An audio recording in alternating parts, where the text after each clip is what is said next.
सूत जी कहने लगे, हे ऋषियों, इस व्रत की उत्पत्ति और वृतांत प्राचीन काल में भगवान विष्णु ने युधिष्ठिर से कही थी, वही मैं तुम्हें सुनाता हूँ। एक समय युधिष्ठिर ने भगवान से पूछा था कि एकादशी का व्रत किस विधि से किया जाता है और उससे क्या फल प्राप्त होता है। उपवास के दिन जो क्रिया की जाती है, कृपया आप उसे मुझसे कहिए।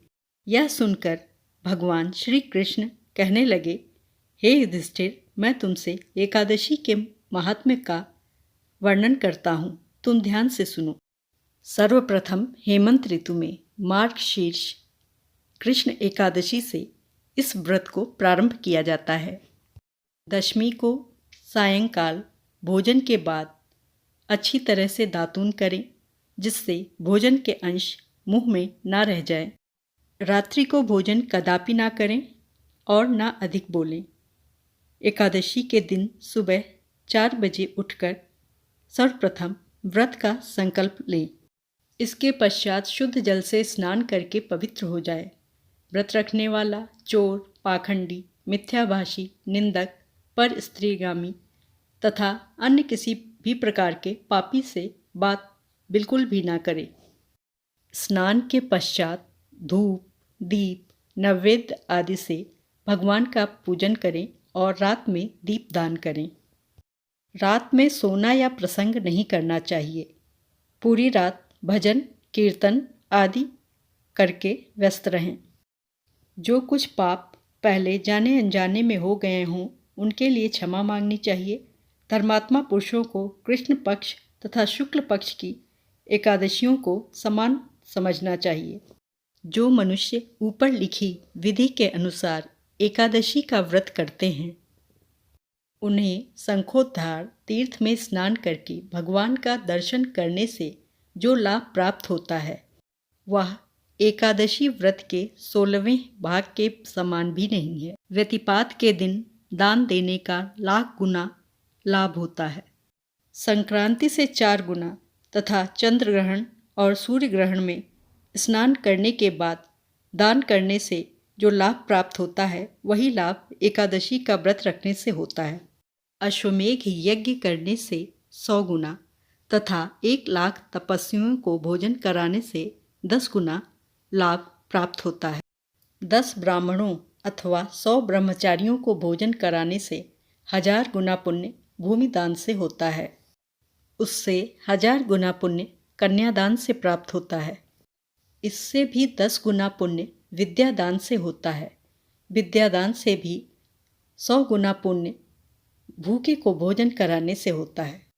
अन्नदान के समान इस संसार में कोई ऐसा कार्य नहीं है जिससे देवता और पितर दोनों प्रसन्न होते हैं, परंतु एकादशी का व्रत सबसे अधिक पुण्य देने वाला है। 1000 यज्ञों से भी अधिक इसका फल होता है। यह व्रत देवताओं को भी दुर्लभ है। रात्रि में भोजन करने वाले को आधा फल प्राप्त होता है और दिन में 1 बार भोजन करने वाले को भी आधा ही फल प्राप्त होता है। जबकि निर्जल व्रत रखने वाले का महात्म्य देवता भी वर्णन नहीं कर सकते। युधिष्ठिर कहने लगे, हे भगवान, आपने हजारों यज्ञ और लाख गोदान को भी एकादशी के बराबर नहीं बताया, सो यह तिथि सब तिथियों में महान कैसे हुई। भगवान कहने लगे, हे युधिष्ठिर, सतयुग में मुर नाम का दैत्य उत्पन्न हुआ। वह बड़ा बलवान और भयानक था। इंद्र, आदित्य, वसु, वायु, अग्नि आदि देवताओं को उसने पराजित करके भगा दिया। तब इंद्र सहित सभी देवताओं ने भयभीत होकर भगवान शिव से सारा वृतांत कहा और बोले, हे कैलाशपति, मूर नामक दैत्य से भयभीत होकर सारे देवता मृत्युलोक में फिर रहे हैं। तब भगवान शिव ने कहा, हे देवताओं, तीनों लोकों को स्वामी, भक्तों के दुखों का नाश करने वाले भगवान विष्णु की शरण में जाओ। शिव जी के ऐसे वचनों को सुनकर सभी देवता क्षीर सागर में पहुँचे। वहाँ भगवान विष्णु को शयन करते देख उनकी स्तुति करने लगे कि हे देवताओं द्वारा स्तुत करने योग्य प्रभु, आपको बारंबार प्रणाम है। देवताओं की रक्षा करने वाले मधुसूदन, आपको नमस्कार है। हम दैत्यों से भयभीत होकर आपकी शरण में आए हैं। आप इस संसार के कर्ता, माता पिता, पालन करने वाले, उत्पत्ति और विनाश करने वाले हैं। सबको शांति प्रदान करने वाले हैं। आकाश और पाताल भी आप ही हैं। सबके पितामह ब्रह्मा, सूर्य, चंद्र, अग्नि, सामग्री, होम, आहुति, मंत्र, तंत्र, जप, यजमान, यज्ञ, कर्म, कर्ता, भोक्ता भी आप ही हैं। आप सर्वव्यापक हैं। आपके सिवा तीनों लोकों में चर तथा अचर कुछ भी नहीं है। हे भगवान, दैत्यों ने हमको जीतकर स्वर्ग को भ्रष्ट कर दिया है और हम सब देवता इधर उधर भागे भागे फिर रहे हैं। आप उन दैत्यों से हम सबकी रक्षा करें। इंद्र के ऐसे वचन सुनकर भगवान विष्णु कहने लगे कि हे इंद्र, ऐसा मायावी दैत्य कौन है जिसने सब देवताओं को जीत लिया है? उसका नाम क्या है? उसमें कितना बल है और किसके आश्रय में है तथा उसका स्थान कहाँ है? यह सब मुझसे कहो। इंद्र के ऐसे वचन सुनकर भगवान विष्णु कहने लगे कि हे इंद्र, ऐसा मायावी दैत्य कौन है जिसने सब देवताओं को जीत लिया है? उसका नाम क्या है?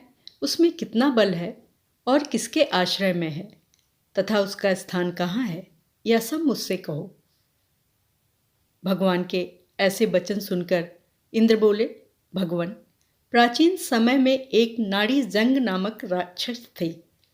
उसके पराक्रमी और लोक विख्यात मूर नाम का एक पुत्र हुआ। उसकी चंद्रावती नाम की नगरी है। उसी ने सब देवताओं को स्वर्ग से निकालकर वहां पर अपना अधिकार जमा लिया है। उसने इंद्र, अग्नि, वरुण, यम, वायु, ईश, चंद्रमा, नैऋत्य आदि सबके स्थान पर अधिकार कर लिया है। सूर्य बनकर स्वयं ही प्रकाश करता है, स्वयं ही मेघ बन बैठा है और सबसे अजेय है। हे असुर नित्कंदन, उस दुष्ट को मारकर देवताओं को अजेय बनाइए। यह वचन सुनकर भगवान ने कहा, हे देवताओं, मैं शीघ्र ही उसका संहार करूंगा। तुम चंद्रावती नगरी जाओ। इस प्रकार कहकर भगवान सहित सभी देवताओं ने चंद्रावती नगरी की ओर प्रस्थान किया। उस समय दैत्य मूर सेना सहित युद्धभूमि में गरज रहा था। उसकी भयानक गर्जना सुनकर सभी देवता भय के मारे चारों दिशाओं में भागने लगे। जब स्वयं भगवान रणभूमि में आए तो दैत्य उन पर भी अस्त्र शस्त्र आयुध लेकर दौड़ पड़े। भगवान ने उन्हें सर्प के समान अपने बाणों से बींध डाला।